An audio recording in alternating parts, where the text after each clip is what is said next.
welcome back to the channel. Reese the Sideliner as always. Couple things going on in the NBA today. If you haven't heard already, the Golden State Warriors assistant coach, I'm not pretty sure how to pronounce his name, so I'm not even going to try to do it out of respect for him and his family. The Golden State Warriors assistant coach was pronounced passed away this morning after being hospitalized Tuesday in Salt Lake City in critical condition. It was said that he was, at dinner, I guess, and he suffered a heart attack, and he didn't pull through. So I once again I apologize. I don't know how to pronounce his name, so I'm not going to try. But he had a 15-year playing and coaching career. And he joined the Warrior staff in 2021. He was a beloved figure in global and league circles, being a Serbian native. So I'm pretty sure, him and Jokic may have had a decent relationship. You just don't know. But my prayers and condolences definitely go out to his family and the Golden State Warriors organization as a whole. I can't even imagine. The assistant coach is the guy that's, rooting for the guys that,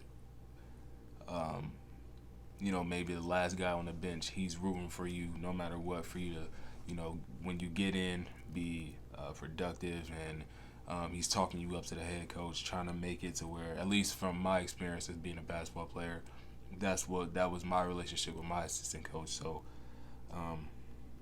man, I just can't imagine what the staff, the players, the owners or governors, the fans, his family, I can't imagine what they're going through. So, like I said, my condolences definitely are being sent out to him and his family for sure. But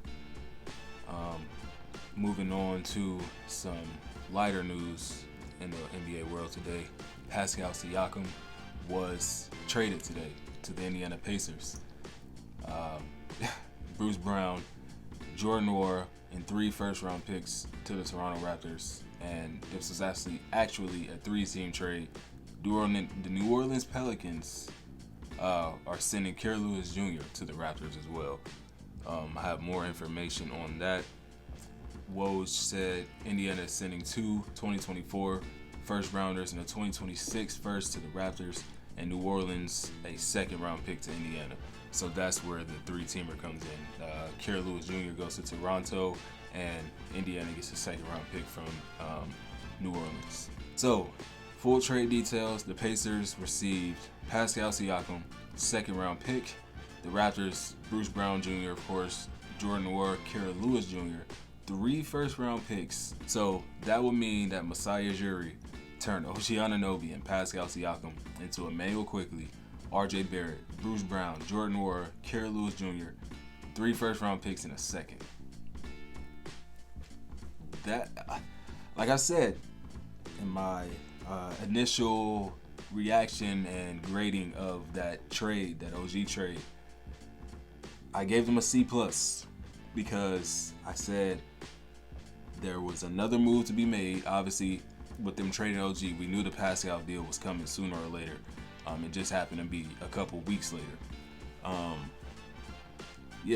I gave it a C+ at that time because I knew there was another deal to be made. And seeing this return with the Bruce Brown, Jordan Nwora, Kira Lewis Jr., the 3 first-round picks in a second, that makes it all that much better. Emmanuel Quickley and R.J. Barrett obviously are the top name guys in this situation that were moved, but then you have a champion in Bruce Brown, and you got that draft capital in return as well. A young guy in Kira Lewis Jr., who we really don't know what the hell he can do in the NBA because, well, he was buried on the bench in New Orleans. Jordan Nwora has had a hell of a season with the Indiana Pacers. He looked very solid with the Milwaukee Bucks. So, I don't know, man. After, everything, all the moves, I give the Raptors a solid B. maybe even a B plus. Huh? Well, we can talk B plus, A minus range because you got Quickly, Barrett, Bruce Brown, and 3 first-round picks. So yeah, I'd say that's a B plus to an A minus for sure. For the Pacers though, you get back a guy in Pascal Siakam who's averaging 22 points a game and 6 rebounds. Technically, Miles Turner has been the second option for the Pacers this season. Not a bad second option, at least for Indiana, as far as the season has been going. But 17 points a game, especially for a guy that's really not looked at to be a scorer really like that, they desperately needed somebody 20 plus points a night to come in and help the scoring load, because Tyrese himself is only averaging 23.6, so it's not really much. There's a lot of scoring going on. They have 8 players.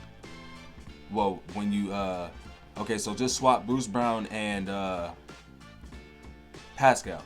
They still have 8 players total averaging double figures a night. And Jalen Smith, Obi Toppin, Aaron Nesmith, Buddy Hield, Benedict Mather, Miles Turner, Tyrese, and now Pascal. But with that being said, there's not a guy that they can give the ball to other than Tyrese, and he can really go and get his own shot. So that's where Pascal comes in. As well as we know he's a versatile defender. He's 6'8", 6'9", long wingspan. He can switch between the 2 and the 5 as far as guarding goes. He's guarded ones before, but when you're guarding an elite one like a Stephen Curry or Jamal Murray, a Ja Morant, De'Aaron Fox, guys like that, you really don't want Pascal guarding those guys because, yes, he is long. He isn't the fastest, though. Those guys are pretty quick with the ball. Like Kyrie Irving, they're pretty fast with the ball. So, but the perimeter defense, the wing defense, some of the post defense that he can provide, playing the 4 for them most likely, I am so excited to see how that really plays out. I think he can get up to that lead. He can even possibly end up leading this team in scoring, because over in Toronto, there's Scotty Barnes who's averaging 21, 22 a night. There was OG Anunoby who was getting his shots. Even after the trade, Emmanuel Quickly, RJ Barrett came in and were getting shots. So with this team specifically, I can see Pascal averaging 24, 25 when it's all said and done. The highest rebounder on this team is Miles Turner, of course, with 7.3. The second would be Jalen Smith with 5.4. Third is the guy they just traded, Bruce Brown, with 4.7. So they desperately need that size down low to to be able to close out possessions and get fast breaks going like they love to do. That 7-second offense that they so desperately, or not desperately, that they are so dramatically better than everybody in the entire league at. So I like it, man. I like it a lot. Like I said, for the Raptors, that's B plus, A minus range. For the Pacers, I give this about the same, B plus, A minus. I can't really give it an A because I can't give it any higher because the fact that Pascal is on the last year of his deal.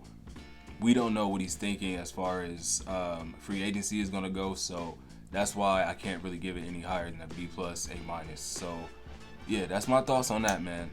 I apologize for the video starting off in the way that I did. I just had to pay my respects to the assistant coach of the Golden State Warriors. I'm sorry, I really do not know how to pronounce his name. Like I said, he's Serbian, so I'm not even going to try to butcher his name out of respect. But I wanted to pay my respects by sending my condolences to him, his family, and the Golden State Warriors organization. Tune in to the Sideline Perspective this Saturday. Definitely don't want to miss that. Episode 3, you know what I mean? We getting it going. But yeah, I appreciate y'all tuning in, man. Let me know what y'all think about these trades. A lot more should be coming. Over the next couple weeks. So yeah, just let me know what y'all think, man. I appreciate y'all tuning in. I'll catch you on the next one. Peace.